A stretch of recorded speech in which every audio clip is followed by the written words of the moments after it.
आशा करता हूं आप सब बहुत अच्छे होंगे। मेरा नाम है सिद्धांत अग्निहोत्री, स्टडी आई पे आपका बहुत बहुत स्वागत है। आज हम मिलिट्री रेल की बात करेंगे। रेलवे के ऑफिसर को पहली बार आर्मी ने अवार्ड किया। अब ये बहुत बड़ी उपलब्धि है। कैसे, हम इस लेक्चर में बताएंगे। दोस्तों, रिपब्लिक डे सेल हमारी शुरू हो चुकी है। आईबी की टेस्ट सीरीज लॉन्च हो गई है, तो आप जरूर अवेल करें। और इंस्टा पे मैं आ ही गया हूं, तो आप मुझे यहाँ पे फॉलो करें। और अभी मैं ट्रैवल करने वाला हूं, तो अपडेट्स डालूंगा, तो फॉलो करिए फिर, और क्या। तो यहाँ पे पहली बार एक सिविलियन गवर्नमेंट सर्वेंट को फैसिलिटेट किया गया है। Group C officer of the railway, जो कि क्लर्क होता है, आपको पता है ग्रुप ए सबसे बड़ी पोस्ट, आईएएस और डीएम, एसडीएम, डीआरएम। फिर ग्रुप बी उससे नीचे पोस्ट जो मैनेजर पोस्ट होती है। ग्रुप सी क्लर्क्स, और सबसे नीचे ग्रुप डी। तो group C officer of the railways, जिन्होंने पुलवामा अटैक के बाद, भाई देखो पुलवामा अटैक हुआ, उसके बाद काफी इश्यूज भी हुआ ना कि सिक्योरिटी कैसी है, क्या हुआ उसमें। पुलवामा अटैक के बाद जिस तरीके से इन्होंने लॉजिस्टिक को मैनेज किया, कमाल है। मैं एक इंटरव्यू सुन रहा था, बहुत बड़े ऑफिसर है वो आर्मी के। उन्होंने बताया कि आप कितना भी शौर्य दिखा ले, देखिए हमारी आर्मी इंडिया की बेस्ट आर्मी है, नो डाउट। हमारी आर्मी दुनिया की सबसे प्रोफेशनल आर्मी है। और मुझे नहीं लगता कि हमारी आर्मी मतलब एक तरीके से यूनिटी का प्रतीक है, ठीक है। भारत भर से आप मतलब वहां पे आर्मी में आते हैं, कोई भी आर्मी में जा सकता है, and they take best of the best, ठीक है। मेरे खुद दोस्तों ने कई बार 13 से 14 बार एसएसबी दिया है, तब जाके सिलेक्शन है। मेरे खुद दोस्तों 2 बार एसएसबी दिया है, I was not able to qualify. So army always take best of the best, वो हमेशा बेस्ट ऑफ द बेस्ट लेते हैं। तो हमारी आर्मी बहुत ही ज्यादा प्रोफेशनल है। लेकिन उन ऑफिसर ने बोला था, इनफैक्ट बहुत सारे एक्सपर्ट्स का ये कहना है कि आप कितने भी बड़ा शौर्य हो, प्रॉपर लॉजिस्टिक नहीं होगा, आपके पास वेपन्स नहीं होंगे, ट्रांसपोर्ट सिस्टम नहीं होगा, तो कोई भी युद्ध नहीं जीत सकते। 1962 में ये हमको देखने को मिला था। इसका बहुत बड़ा कारण था ये, ठीक है। तो इसीलिए group C officer of the railways ने इतना बेहतरीन काम किया यहां पे कि उनको ये अवार्ड मिला। इनका नाम है अमरेश कुमार चौधरी, दिख रहा है ना आपको, अमरेश कुमार चौधरी। अमरेश कुमार चौधरी जो कि 50 साल के हैं, ये हेड है control room of the military wing of the railways, जिसको मिल रेल बोला जाता है। तो यहां पे कौन सा अवार्ड मिला है? अभी जो इंडिया चाइना स्टैंड ऑफ हुआ, शानदार जो इन्होंने काम किया, रेलवे ने बेहतरीन काम किया, इसलिए इनको he was awarded with the chief of army staff commendation army day पे। क्या बात है, वेरी वेरी गुड। तो चौधरी की बात करें तो दोस्तों, पुलवामा अटैक के बाद अभी जब इंडिया और चाइना का स्टैंड ऑफ हुआ लद्दाख में, तो जो मूवमेंट हुई ट्रेन से, वो जबरदस्त थी। जिस तरीके से लॉजिस्टिक और जो भी उनको पहुंचाना था, जवानों को हमारे वहां पे ले जाना था, उसमें रेलवे ने शानदार काम किया।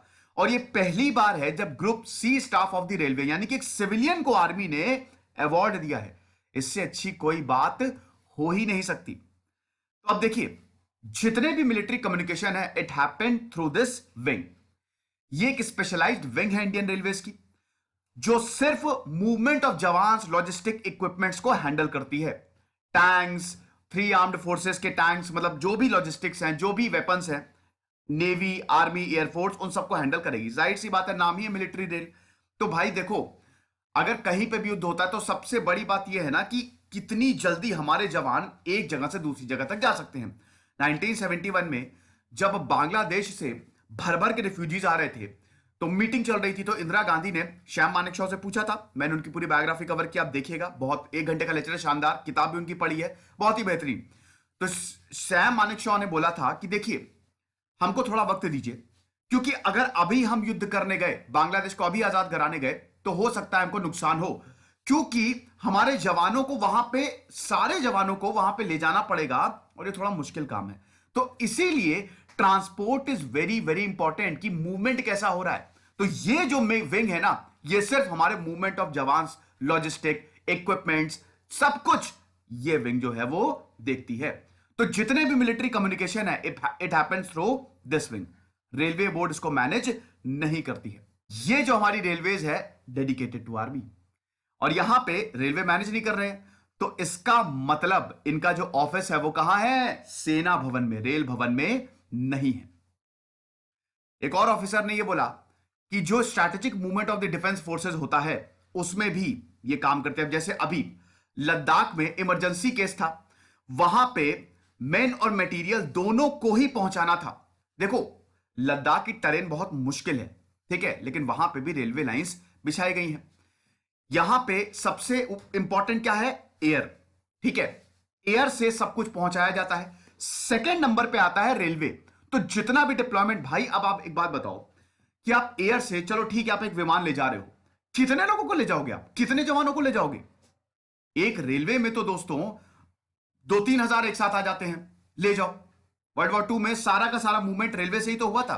और वहीं अगर आप एक प्लेन की बात करो तो आप कितने लोगों को ले जाओगे? 20-30 बस।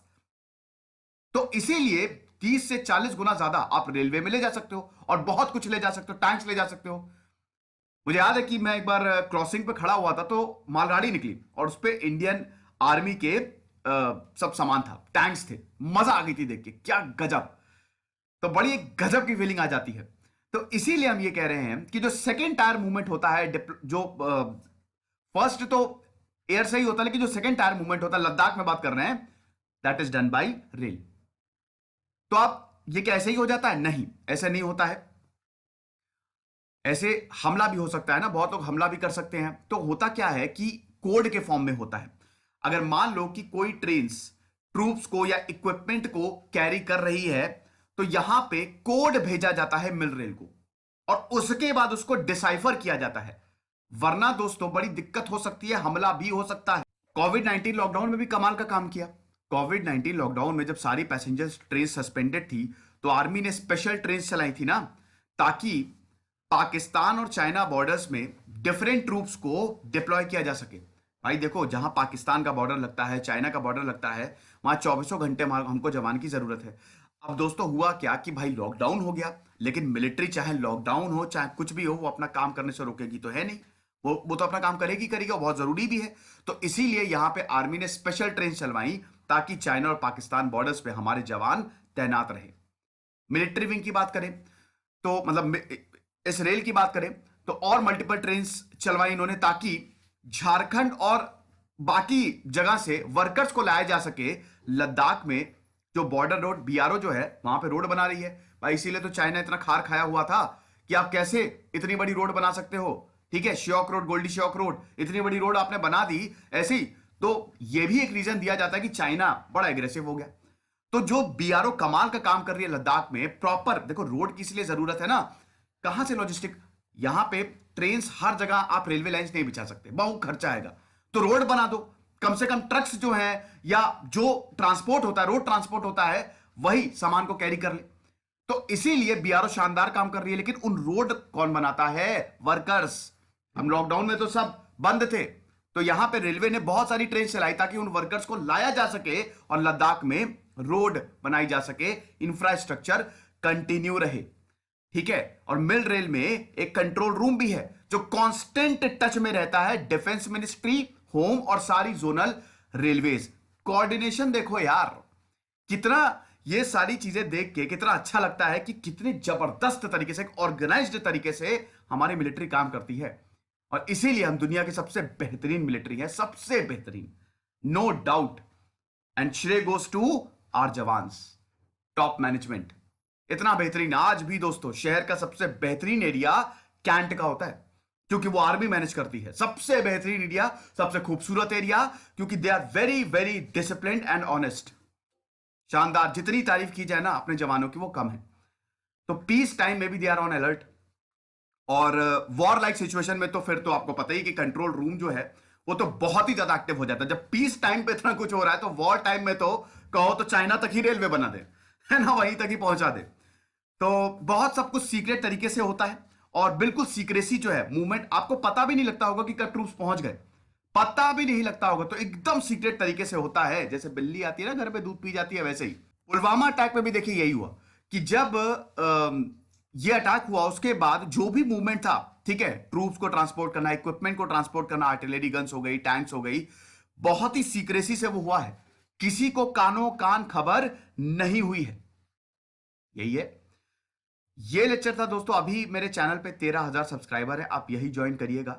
खुश रहिए, पढ़ते रहिए। जैसे सिद्धांत अग्निहोत्री साइनिंग ऑफ। अगर आपको आर्मी ज्वाइन करनी है, मुझे देखिए, आर्मी की लाइफ भारत में सबसे बेहतरीन जॉब मेरे हिसाब से आर्मी की होती है। उनकी लाइफ शानदार, कमाल। वो देश के लिए, हर कोई देश के लिए कुछ ना कुछ कर ही रहा है। हर कोई, एक रिक्शा चलाने वाला भी देश के लिए बहुत कुछ कर रहा है। लेकिन आर्मी वाले ना, उनका योगदान बहुत बड़ा है। तो जय जवान जय किसान। खुश रहिए, पढ़ते रहिए। दिस इज सिद्धांत अग्निहोत्री साइनिंग ऑफ। अगर आप आर्मी का एग्जाम देना चाहते हैं तो यूपीएससी एनडीए के फॉर्म निकालती है, जो 12th के बाद होता है। सीडीएस आप ग्रेजुएशन के बाद दे सकते हैं।